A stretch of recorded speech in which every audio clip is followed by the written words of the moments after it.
सर्वेभ्यो नमः। सत्यार्थ प्रकाश के छठे समोल्लास की छठी कक्षा में सबका स्वागत है।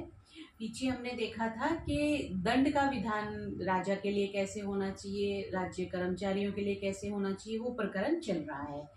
तो पीछे हमने ये देखा था कि प्रथम वाणी का दंड मतलब उसकी निंदा, दूसरा धिक करना, दंड देना कि ऐसा बोल देना किसी को कि तुझे धिक्कार है, तूने ऐसे बुरा काम किया। और तीसरा दंड हो गया उससे धन लेना। और चौथा है कि उसका वध मीन्स उसको कोड़े मारना या बेंच से मारना या सिर काट देना। तो ये 4 प्रकार के दंड पीछे देखे थे। तो आज जो प्रकरण चल रहा है वो भी कुछ इसी तरह का ही कि दंड कैसे होना चाहिए और किस पोजीशन के व्यक्ति को कैसा दंड दिया जाना चाहिए, उसकी व्याख्या महर्षि इसमें कर रही है। तो पहले मनुस्मृति के 12 श्लोक दिए हैं महर्षि ने। तो 12 श्लोक के बाद सर्वेभ्यो नमः। सत्यार्थ प्रकाश की छठे समोल्लास की छठी कक्षा में सबका स्वागत है। दंड का विधान यहाँ पे चल रहा है। तो मनुस्मृति के 12 श्लोकों का वर्णन करते हुए महर्षि यहाँ पे बता रहे हैं। पहले चोर के बारे में बता रहे हैं कि चोर जिस प्रकार जिस अंग से मनुष्यों से विरुद्ध चेष्टा करता है उस अंग को सब मनुष्यों की शिक्षा के लिए राजा हरण अर्थात छेदन कर दे। जैसे हाथ काट देना या पैर काट देना, कुछ इस तरह से जिस अंग से उसने चोरी का विधान किया है वो अंग, ऐसा मनुस्मृति के अनुसार महर्षि लिख रहे हैं कि वो अंग काट देना चाहिए। आज का जो प्रकरण है ये बड़ा इंपॉर्टेंट है। इसमें बताते हैं कि दंड क्यों दिया जाना चाहिए और कितना दिया जाना चाहिए, उसका विधान है। फिर आगे दूसरे श्लोक में क्या कह रहे हैं कि चाहे राजा का कोई पिता हो, चाहे आचार्य हो, मित्र हो, स्त्री हो, माता हो, पुत्र हो, पुरोहित ही क्यों ना हो, जो स्वधर्म में स्थित नहीं रहता मीन जो अपने कार्यों को पूर्ण नहीं करता, उसे राजा को दंड देना ही पड़ेगा। क्यों? क्योंकि राजा न्याय आसन पर बैठ के उसको न्याय ही करना है, तब किसी का पक्षपात ना करे किंतु यथोचित दंड देवे। जैसे मैंने उस दिन राजा गंगाराम जी की बात सुनाई थी ना कि वो बड़े धार्मिक थे और बड़ा उनका दंड जो था बहुत कठोर था।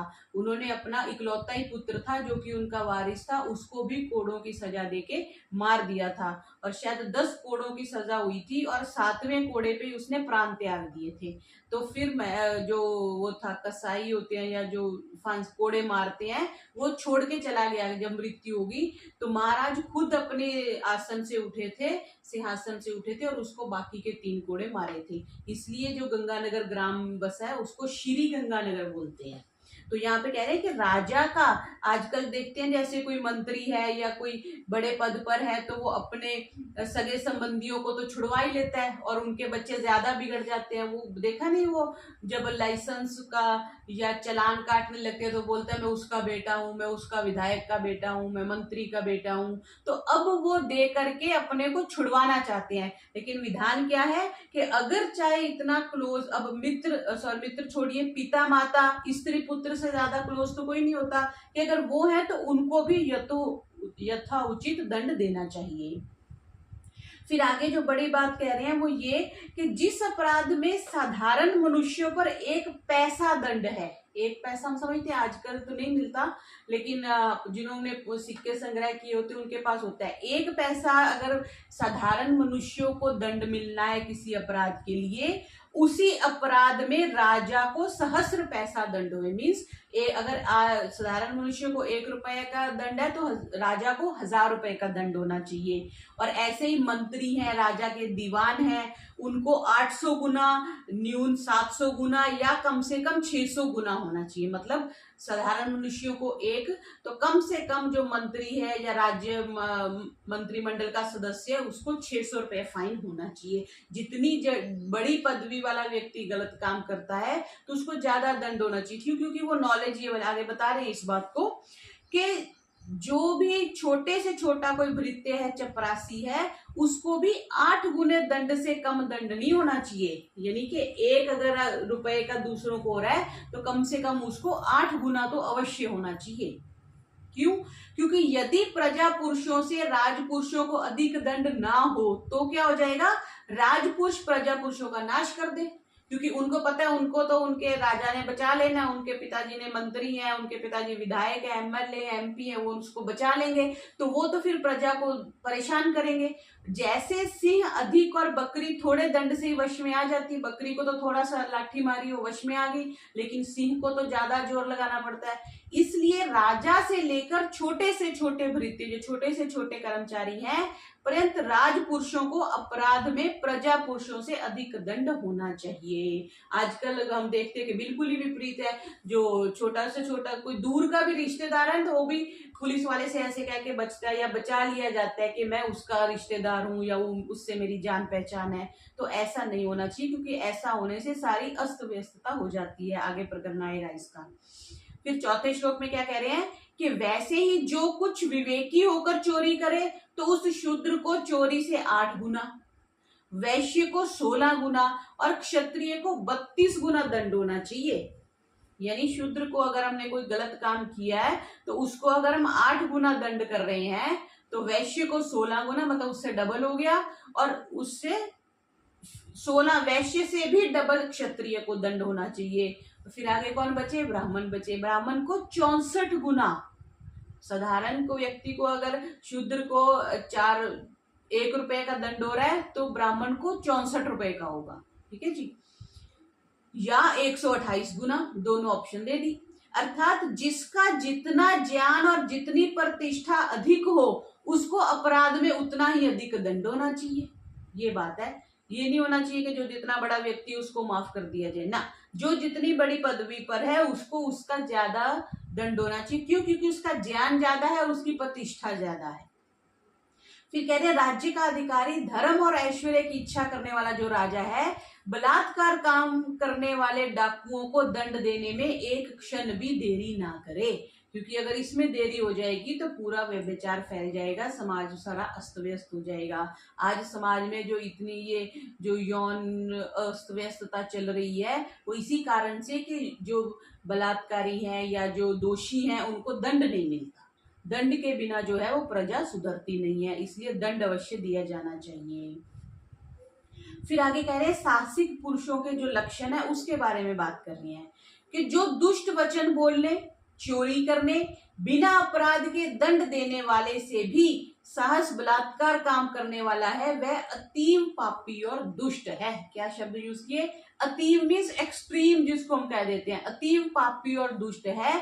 चोरी करना, बिना अपराध का दंड देना ये तो चल जाएगा, लेकिन बलात्कार जो है वो सबसे बड़ा जो है वो दंड बड़ा जो है वो अपराध माना गया है।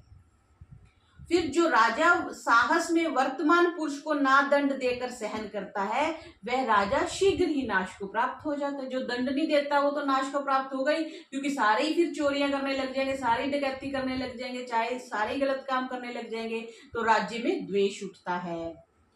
फिर कहा कि न मित्रता न पुष्कल धन की प्राप्ति से भी जो राजा सब प्राणियों को दुख देने वाले साहसिक मनुष्य को बंधन छेदन किए बिना कभी ना छोड़े। बंधन छेदन हम समझ लिया, जैसे कान काट दिया किसी का नाक काट दिया।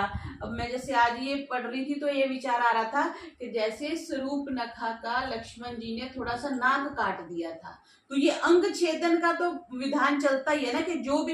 अच्छा, अब हमें तो जो जानकारी में मिलता है वो यही कि उसने विवाह का प्रस्ताव रखा था। अभी कुछ भी नहीं कह सकते, अब ये तो इतिहास की बात हो जाती है। तो अगर जो भी उन्होंने कुछ किया, कुछ ना कुछ तो ऐसा किया होगा ना कि उनको इतना क्रोध आया कि उनका नाक का छेदन कर दिया। बस वही चीज बता रहे हैं। फिर कह रहे हैं चाहे गुरु हो, चाहे पुत्र आदि बालक हो, चाहे पिता आदि वृद्ध हो, चाहे ब्राह्मण और चाहे बहुत शास्त्रों का श्रोता क्यों ना हो, जो भी धर्म को छोड़ के अधर्म करता है, दूसरे को बिना अपराध मारता है, उनको बिना विचारे मार डाला मीन्स उनको दंड अवश्य देना चाहिए, उनको मार देना चाहिए। तब ये नहीं सोचना कि ये तो ब्राह्मण है, ये बहुत पढ़ा लिखा है, इसको नहीं दंड देना ना, उसको तो ज्यादा दंड देना। क्यों? क्योंकि उसने पढ़ा लिखा होके जानते बूझते हुए भी गलत काम किया। फिर 11वें में क्या कह रहे हैं कि दुष्ट पुरुषों के मारने में हंता को पाप नहीं होता। जो दुष्ट है उसको मारने में पाप नहीं होता।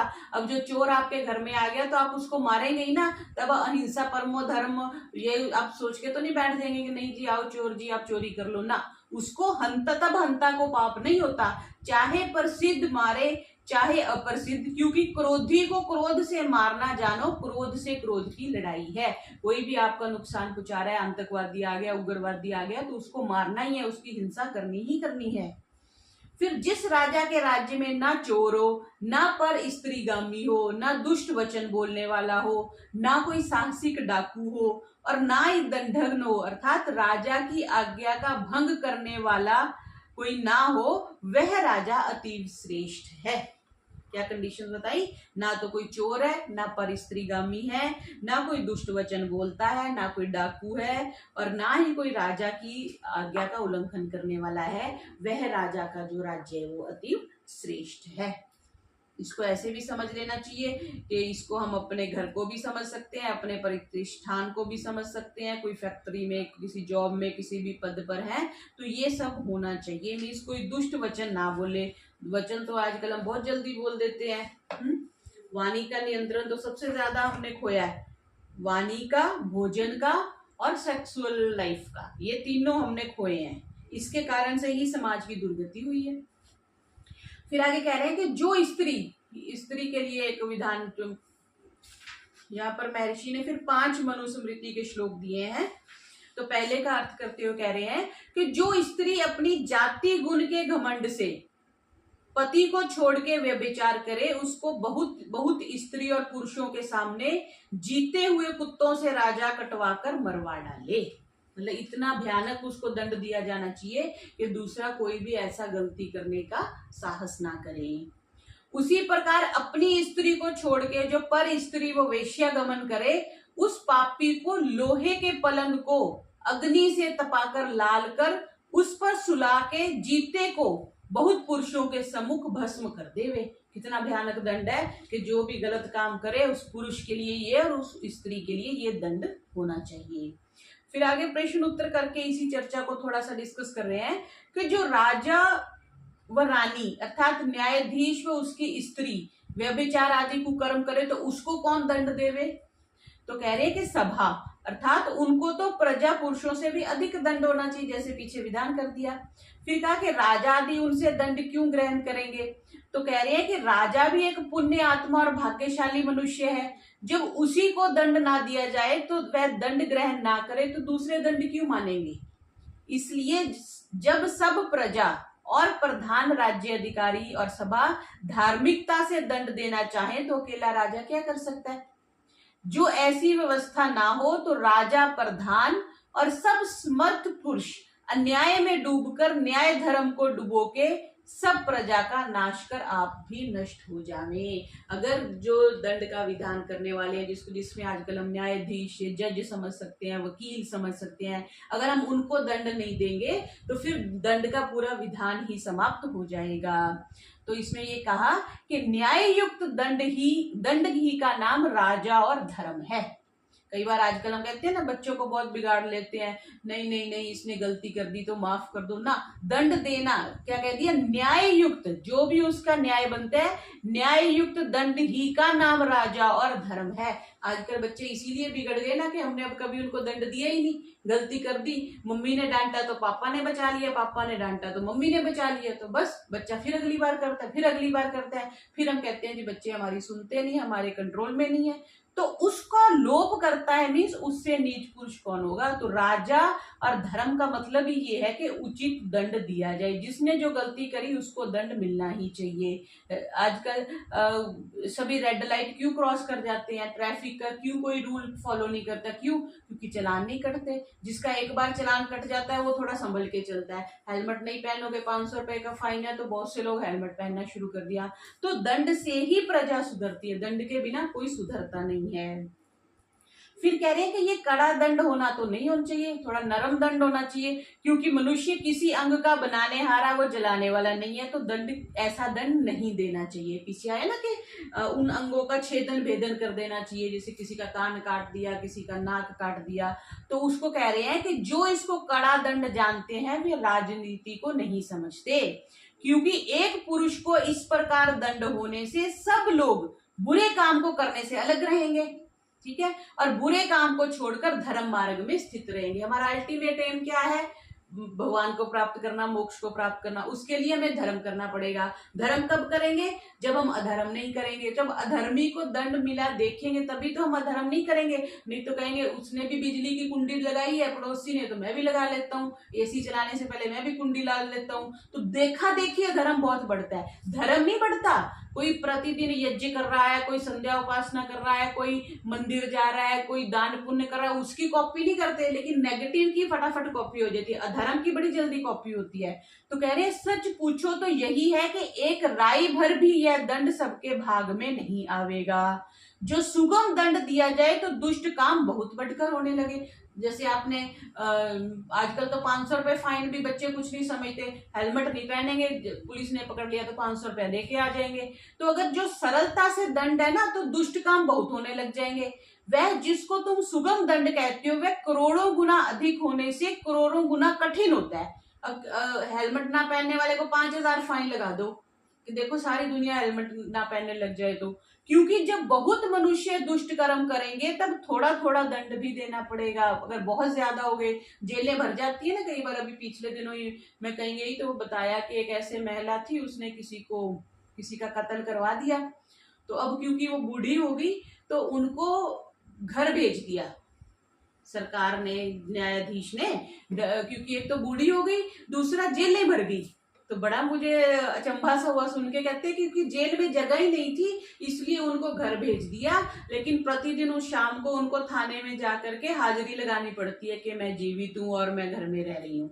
तो अगर हम दंड नहीं देते या इतना ज्यादा दंड होने लगे, इतना ज्यादा पापाचार होने लग गया कि जेलें भर गई हैं कि लोगों को घर वापिस बेल पे भेजना पड़ रहा है।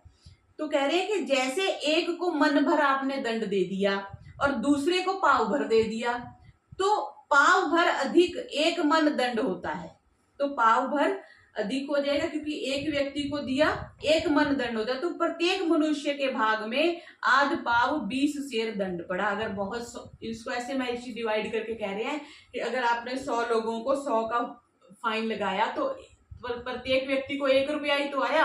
ये बात बता रहे हैं कि ऐसे सुगम दंड को दुष्ट लोग क्या समझते हैं, अब 1 रुपया क्या चीज है। इसलिए एक को मन और सहस्र मनुष्यों को पाव भर दंड हुआ तो 6.25 मन मनुष्य जाति पर दंड होने से अधिक, और यही कड़ा और वह एक मन दंड न्यून और सुगम होता है। इसलिए दंड अधिक होना चाहिए अगर कलेक्टिव कुछ गलत करते हैं तो।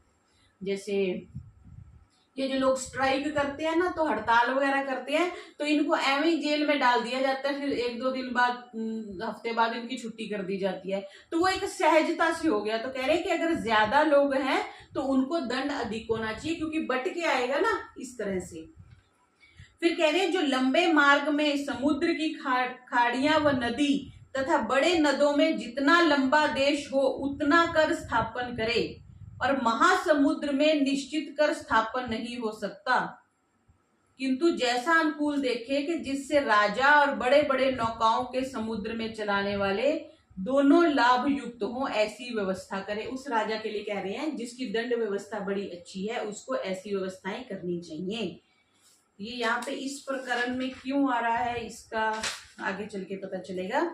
कि परंतु यह ध्यान रखना चाहिए कि जो कहते हैं कि प्रथम जहाज नहीं चलते थे, कहते हैं ना ये जहाज तो बाद में राइट ब्रदर्स ने बनाए या उसने बनाए, तो कह रहे हैं वो झूठे हैं। और देश देशांतर, द्वीप द्वीपांतर, ये तो हमारे शास्त्रों में शब्द मिलते हैं, में नौका से जाने वाले अपने प्रजास्थ पुरुषों की सर्वत्र रक्षा कर उनको किसी प्रकार दुख ना होने देवे। ये राजा के नियम लिखे हैं कि राजा क्या करे, समुद्र के बीच में से, जल के बीच में से या जितने भी महासमुद्र तक उसको अपना राज्य को फैलाना चाहिए। अब इतनी दूर दूर राजा होगा, राज्य फैला होगा, तो दंड विधान भी इतना होना चाहिए कि वहां पे कुछ भी व्यवस्था में गड़बड़ नहीं हो। इसलिए ये बता रहे हैं कि देश देशांतर, दूसरे देश में जाना है तो दंड देने वाले इतने स्ट्रांग होनी चाहिए, तभी जनता जो है नियम में रहेगी, अनुशासन में रहेगी।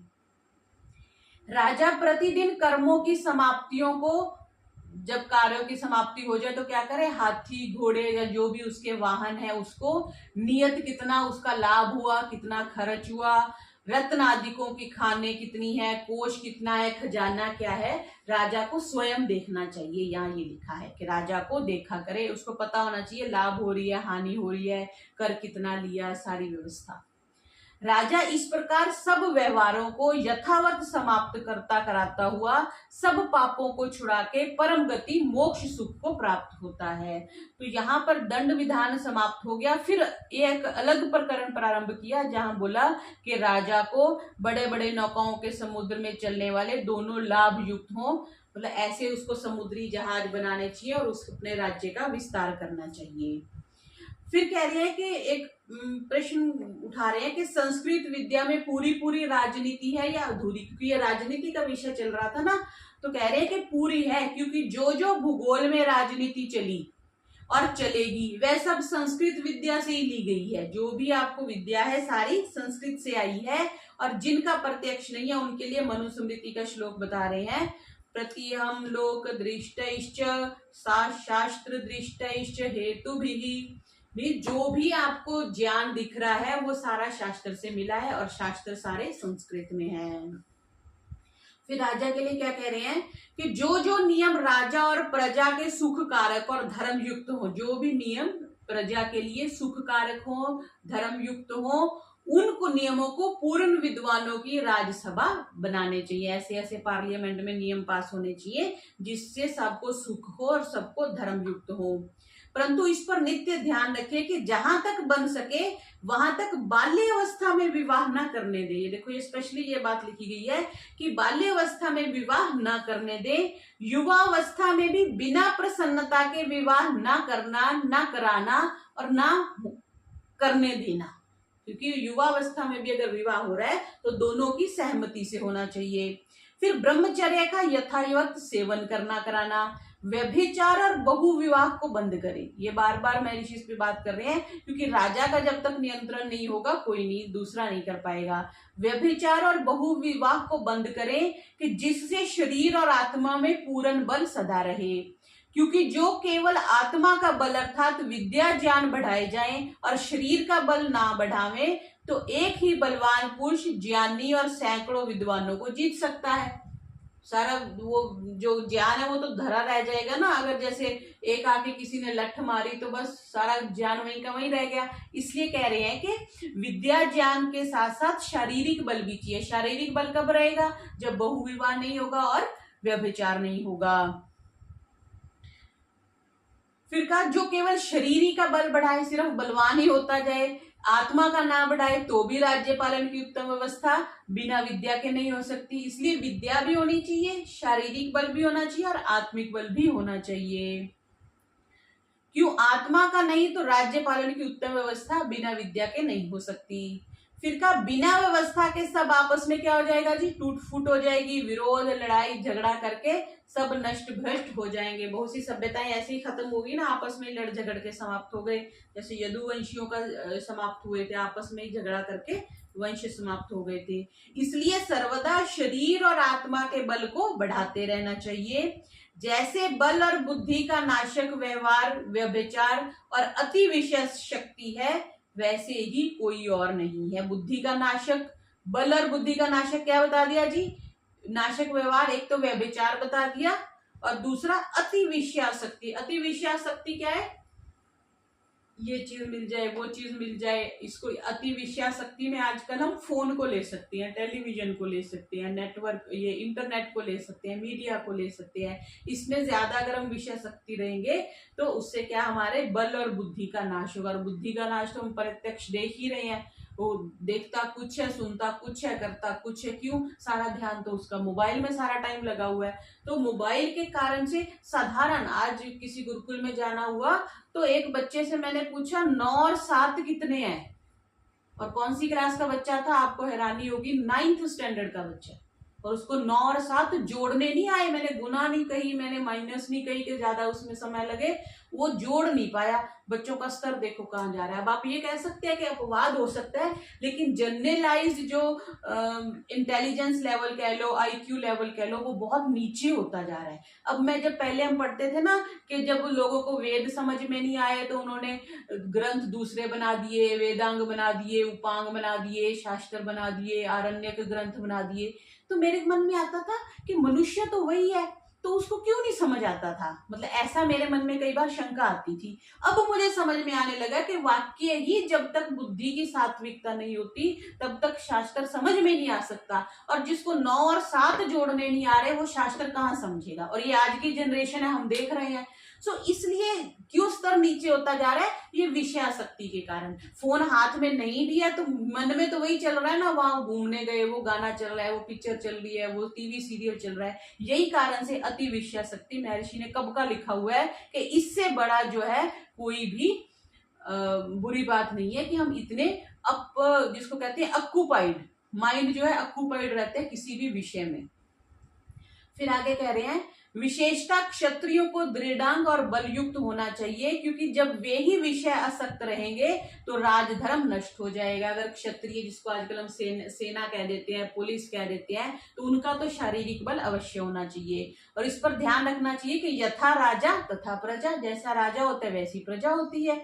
इसलिए राजा और राजपुरुषों को अति उचित है कि कभी दुष्टाचार ना करें, किंतु सब दिन क्या करें, धर्म और न्याय से वर्तकर सबके सुधार का दृष्टांत बने।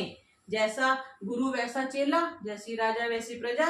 तो जो बड़े लोग हैं उनकी ज्यादा रिस्पॉन्सिबिलिटी बनती है कि वो धर्म और न्याय से वर्त के अपना दृष्टांत उपस्थित करें, एग्जाम्पल बने, ताकि लोग उसको फॉलो करें। फिर आगे इसका वो सार करते हुए कह रहे हैं कि यह संक्षेप में राजधर्म का वर्णन किया गया है। विशेष वेद मनुस्मृति के 7वें, 8वें और 9वें अध्याय में शुक्र नीति, विदुर, प्रजागर और महाभारत शांति पर्व के राजधर्म और आपधर्म आदि पुस्तकों को देखकर पूर्ण राजनीति को धारण करके मांडलिक अर्थात सार्वभौम चक्रवर्ती राज्य करें। सार्वभौमी, सारी भूमि का एक ही राजा। महाराज युधिष्ठिर तक को कहा जाता है कि वो सार्वभौमिक राजा थे। तभी तो वो जो उनकी जो गांधारी थी वो गांधार देश की थी ना, जिसको हम कंधार आजकल कह देते हैं। और अर्जुन की एक जो पत्नी थी वो अमेरिका की थी। तो एक ही राजा था उस समय पे, ऐसा विधान है, ऐसा मिलता है। तो सार्वभौम चक्रवर्ती राज्य करें। और यह समझें कि वयम प्रजापते प्रजा अभूम, यह यजुर्वेद का वचन है कि हम प्रजापति अर्थात परमेश्वर की प्रजा और परमात्मा हमारा राजा है। हम उसके किंकर भृत्यवत हैं, हम तो उसके, जिसको कहते हैं नौकर हैं। जैसे वो नरेंद्र मोदी जी कहते हैं ना, श्री नरेंद्र मोदी जी प्रधानमंत्री जी कहते हैं ना कि मैं तो प्रधान सेवक हूं। तो बस यहाँ पे ये शब्द आ रहा है कि परमात्मा हमारा राजा है, वास्तविक राजा तो। और जो राजा की सीट पर बैठे हैं वो परमात्मा को रिप्रेजेंट कर रहे हैं, या परमात्मा के नौकर हैं, परमात्मा के भृत्यवत हैं। वह कृपा करके अपनी सृष्टि में हमको राज्य अधिकारी करे और हमारे हाथ से अपने सत्य न्याय की प्रवृत्ति करवावे। ये प्रार्थना होनी चाहिए, परमात्मा मैं तुम्हारे प्रेरणा से राज्य का अधिकारी हूं, तो मेरे हाथ से हमेशा सत्य और न्याय की प्रवृत्ति हो। अब आगे ईश्वर और वेद विषय में लिखा जाएगा। यहाँ पर हमारा छठा समूला समाप्त होता है। इति श्रीमद्दयानंद सरस्वती स्वामी कृते सत्यार्थ प्रकाशे सुभाषा विभूषिते राजधर्म विषये षष्ठा समूला सह संपूर्णः। ओम शांति शांति शांति। सर्वेभ्यो नमः।